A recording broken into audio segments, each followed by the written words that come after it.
시장이 중심이 될 이슈엔 전략을 통해 정리해보겠습니다. 세 분과 함께 할게요. LNS홀딩스 김선영 대표, 타케온뉴스 조호진 대표와 한국경제TV 김대현 기자 수고해 주시겠습니다. 어서 오세요. 자, 밤사이에도 급등한 엔비디아, AMD, 그리고 애플에 이어서 시총 3조 달러 돌파에 성공한 마이크로소프트까지 AI 관련주 소식으로 오늘 이 시간 출발해보겠습니다. 이번 주 챗 GPT의 아버지 샘 올트먼 오픈 AI CEO의 방한 소식이 또 전해졌죠. AI 관련주는 과열 양상을 보이고 있는 모습인데 전거래를 보면 어버브 반도체와 제주 반도체 4거래일 연속 급등하며 52주 신고가를 갈아치웠거든요. 근데 투자자분들이 이제 궁금한 건 이거죠. 과연 급등하고 있는 이 종목들의 실체는 있는 건지 숫자는 찍히는지 여부입니다. 김선영 대표님 좀 어떻게 보세요? 일단 저 개인적으로 샘 올트먼 별로 안 좋아합니다. 근데 왜요? 일론 머스크와 이슈가 있죠, 사실은. 이제 이 회사가 설립할 때부터 지금까지 뭔가 굉장히 많이 바뀌었는데 시간상 이건 설명 못 드릴 것 같고요.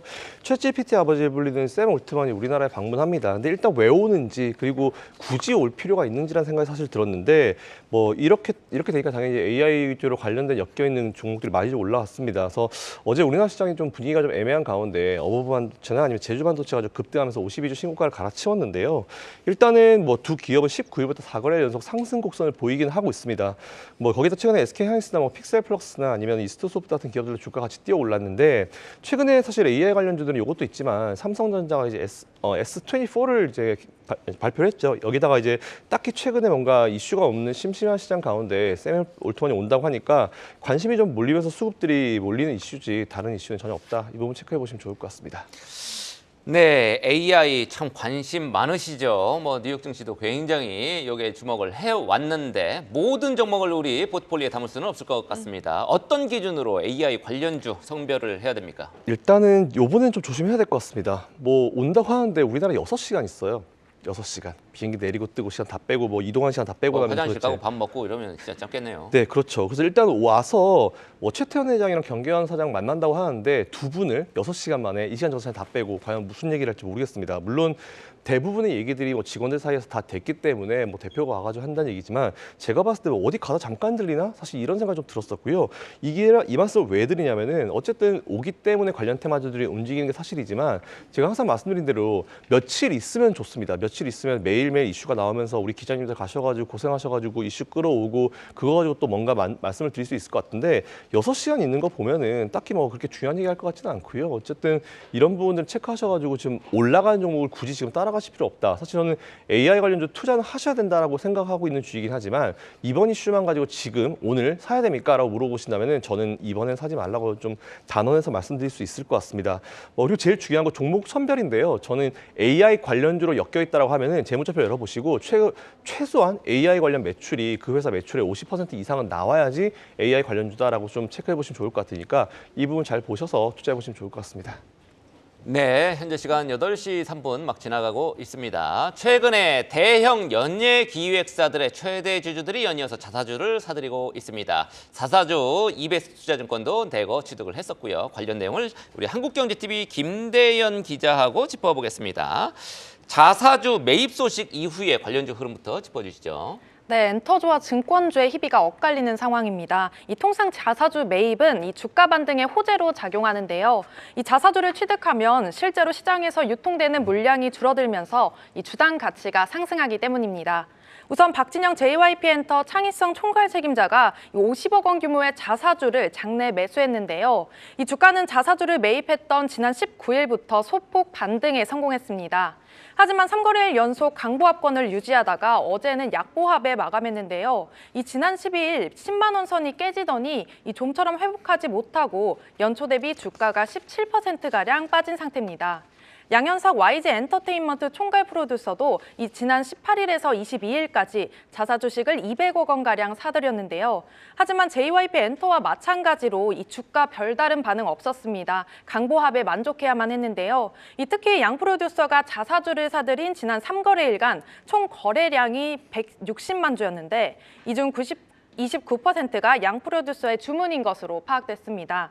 이베스트 투자증권도 638억 원 규모의 자사주를 매입했는데요. LS그룹 계열사로 편입된다고 공시한 다음 날부터 주가가 14% 가까이 급등했습니다.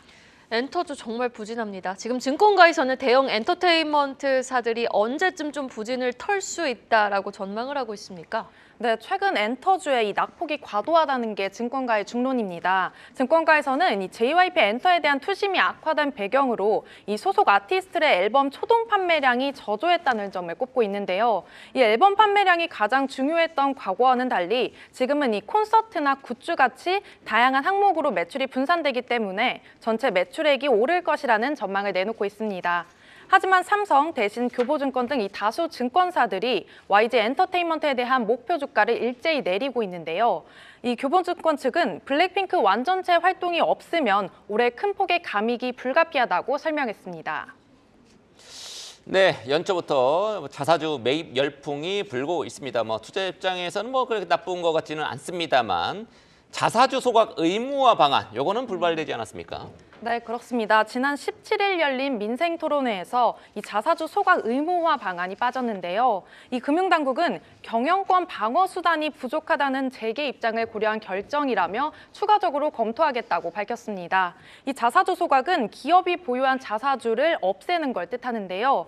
이 발행 주식수를 줄여서 직접적으로 주가를 끌어올릴 수 있는 방법입니다. 특히 지난해는 국내 상장사들이 이 8조 3,500억 원이 넘는 자사주들을 사들인 것으로 나타났는데요. 이 중 절반이 넘는 규모를 소각한 것으로 집계됐습니다. 취득 금액과 소각액이 각각 전년 대비 30% 넘게 늘어난 겁니다. 금융투자업계와 정치권에서도 이 코리아 디스카운트를 해소하기 위해 자사주 소각을 의무화해야 한다, 이런 목소리가 커지고 있는데요. 행동주의 펀드와 소액주주들의 영향력이 커지고 있는 만큼 올해도 주주 가치를 제고하기 위해 자사주를 취득하고 또 소각하는 규모가 늘어날 전망입니다. 네, 자사주 매입을 하면 자사주 소각까지 반드시 필요하다라는 말을 또 자주 해주시곤 했던 김선용 대표님의 말씀도 맥을 같이 하는 것 같습니다. 기업들의 찐 주주 친화적인 정책 활성화를 기대해 보겠습니다. 이어서 실적 공시 하나 체크해보죠. 이 삼성 바이오로직스 훌륭한 실적을 발표했습니다. 국내 제약바이오 업계 처음으로 연간 영업이익 1조 원을 돌파한 건데요. 이렇게 거침없는 성장세를 보여주고 있는 삼성 바이오로직스, 주목해야 할 공시 포인트 조호진 대표님이 전해주시죠. 일단 실적을 발표되면 수치를 먼저 보시는 게 중요한데요. 그 매출이 3.7조 원을 기록했고 작년입니다. 그리고 이제 영업이익이 1.1조를 기록했습니다. 그러니까 제가 이거 보면서 처음에 수치를 잘못 봤나 생각했는 게, 왜냐면 아니 3조 7천억의 매출이 영업이익 1.1조면 도대체 제조업에서 이게 가능한가? 그래서 판단했더니 한 30%, 29% 영업이익률이 나옵니다. 그러니까 제가 어저께도 그 TSMC 설명드리면서 말씀을 드렸는데 제조업이 보통 한 10% 정도면 우수한 기업인데 TSMC는 50% 넘죠. 근데 삼바 같은 경우 이번 영업이익률이 30% 육박했다는 것은 대단한 이제 기업이다라고 볼 수가 있습니다. 삼바 이런 영업이익에 대한 이면에도 뭐가 있냐면 100% 자회사 삼성 바이오 에피스가 있는데 바이오 에피스가 또 창립 12년 만에 매출 1조를 돌파했습니다. 그러니까 100% 자회사이기 때문에 지분법 평가액으로서 이제 단일 재무제표를 반영하고 이런 것들이 사실은 삼성 바이오로직스가 호실적을 기록하는 데 영향을 줬다고 봅니다.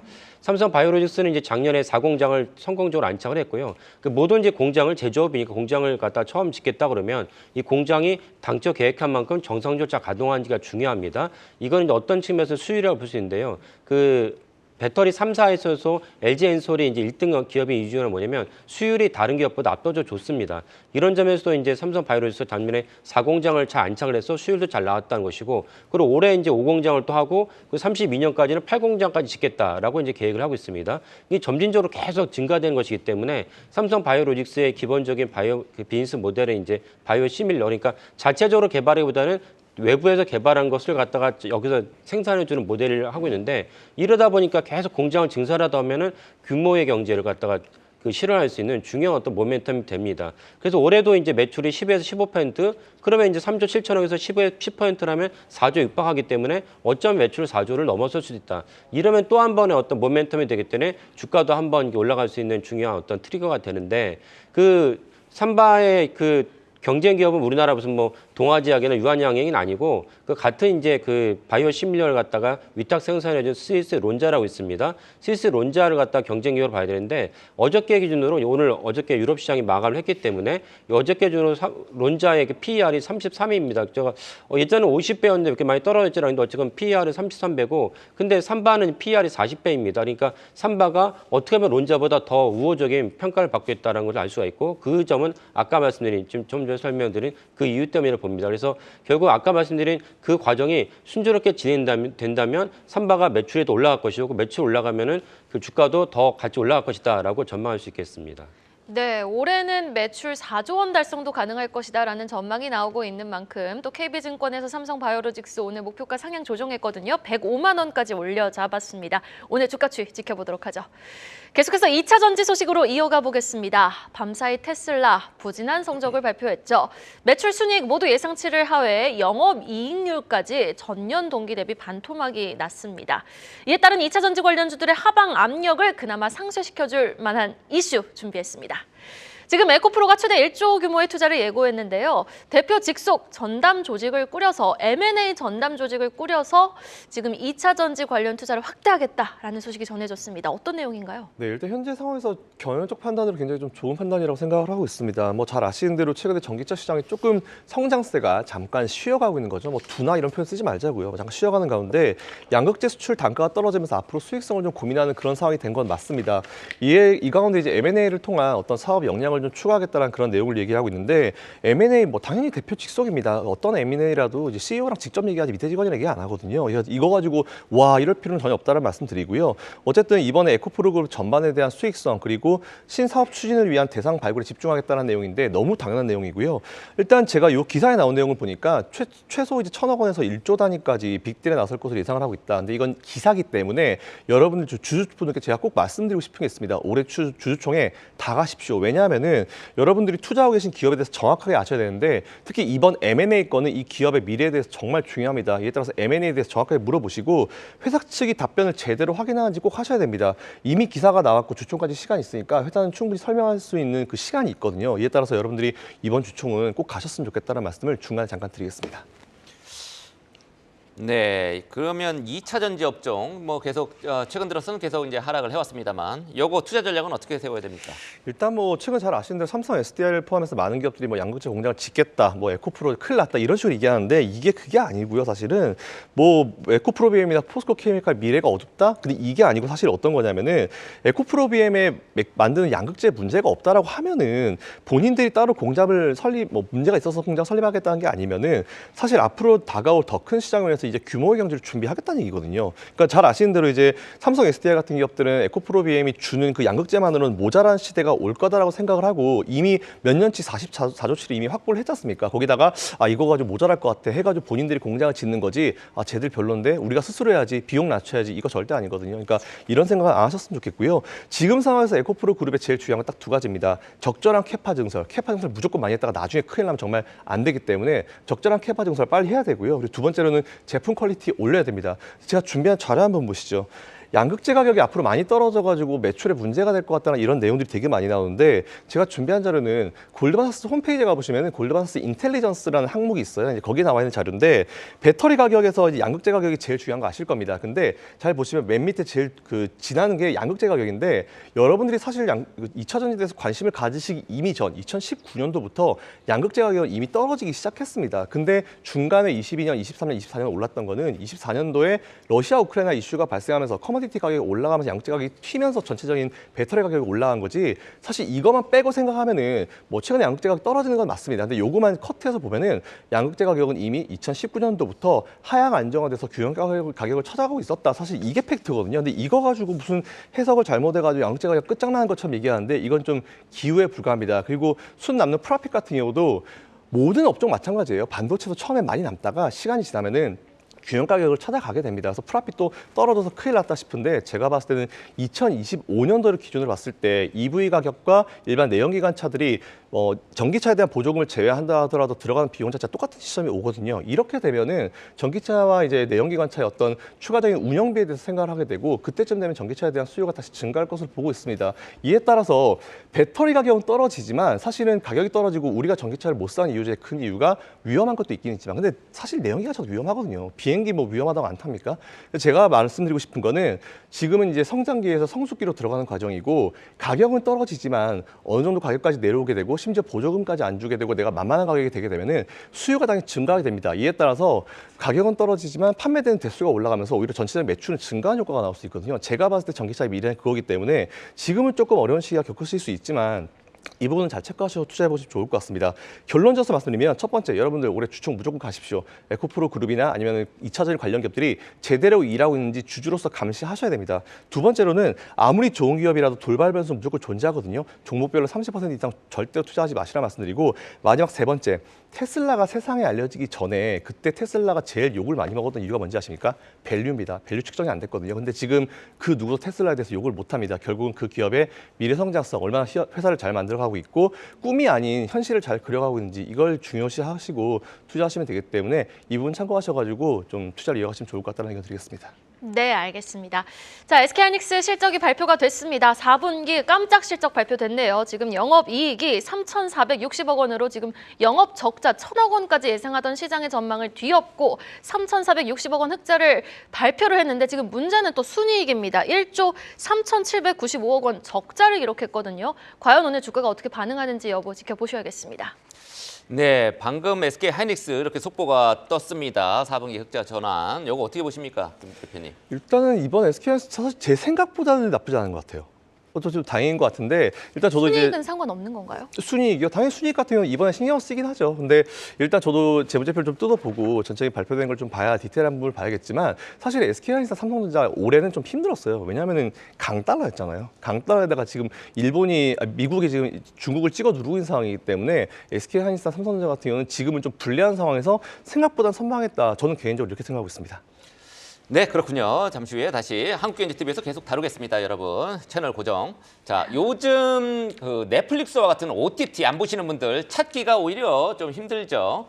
넷플릭스는 호실적을 발표하면서 국내의 영상 콘텐츠 제작사들의 주가까지 어제 급등했었습니다. 자, 김대현 기자, 넷플릭스 가입자 수가 창사 이래 최고 기록 찍었다는 소식 먼저 전해주시죠. 네, 넷플릭스 유료 가입자 수가 약 2억 6천만 명으로 사상 최고 기록을 갈아치웠습니다. 지난해 4분기에만 1,310만 명이 늘어났는데요. 이 월가의 평균 전망치보다도 크게 웃돈 것으로 나타났습니다.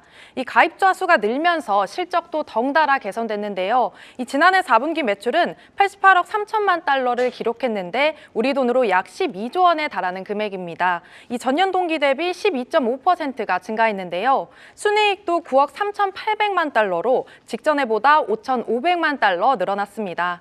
덕분에 어제 영상 콘텐츠 주가들이 모두 수혜를 입었습니다. 스튜디오 드래곤은 강보합에 거래를 마쳤지만 이 삼화 네트워크스와 뉴 그리고 콘텐트리 중앙, A스토리 모두 강세를 보였는데요. 이 넷플릭스가 구독료를 인상하거나 이 계정 공유를 금지하면서 수익을 늘린 건데 이 깜짝 실적 공개하면서 국내 콘텐츠 제작사들에도 매수세가 몰린 것으로 풀이됩니다.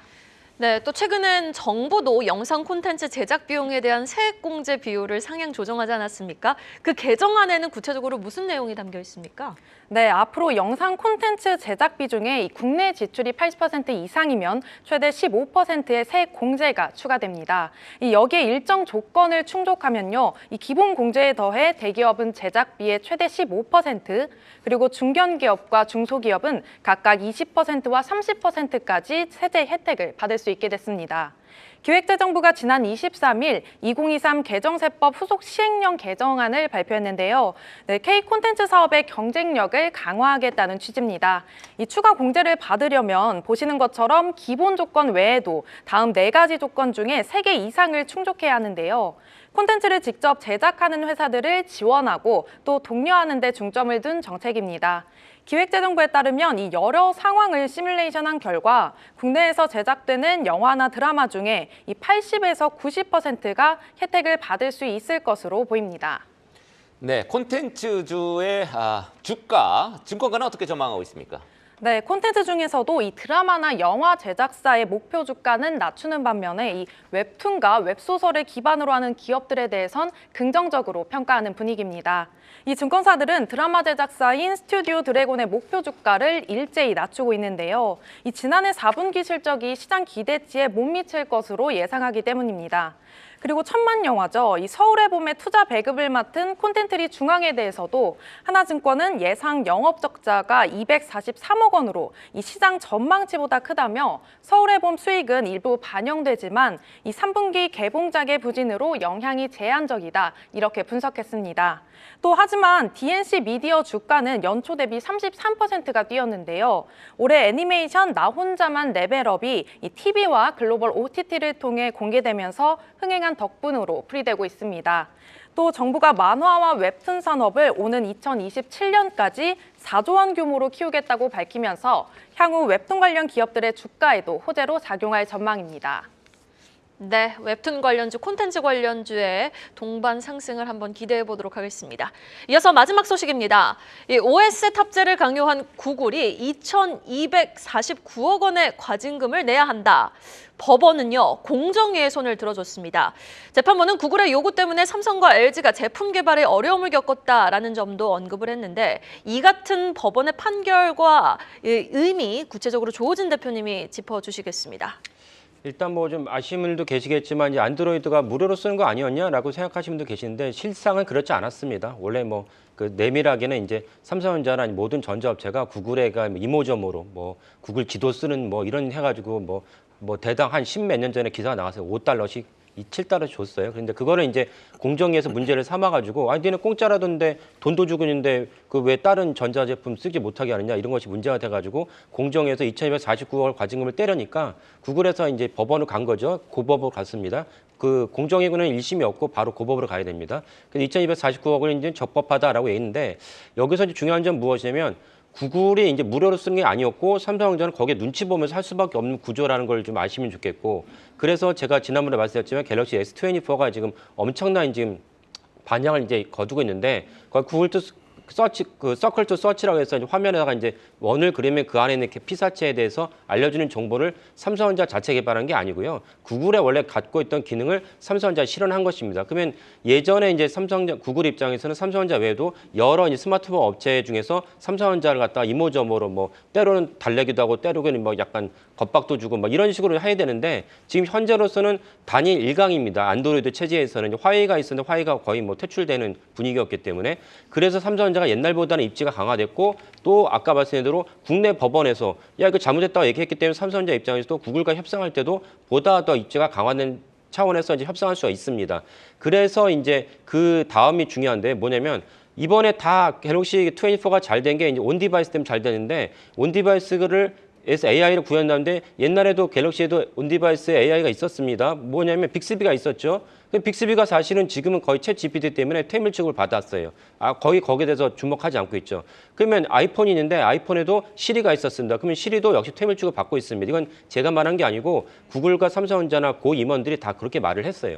그러면 이제 삼성전자가 앞으로 어떻게 잘 팔릴 거냐 봤을 때 아이폰 16이 삼성전자의 갤럭시 24만큼 온 디바이스에서 성능을 구현할 것인지가 이제 주목됩니다. 근데 제가 이제 취재해본 바로는 이제 쉽지 않다라는 건 전반적인 이제 의견입니다. 그래서 만약에 이제 가을에 아이폰 16에서 온 디바이스가 갤럭시 24만큼 잘 나오면은 이제 갤럭시 24의 어떤 성장 기조가 정체되겠지만 그렇지 않다면 올해 예상보다 더 롱런할 가능성이 높다. 그런 점 무엇이냐면 삼성전자의 매출과 주가에도 그대로 영향을 끼친다는 것을 보시면 좋을 것 같습니다. 아주 긍정적으로 보셨네요.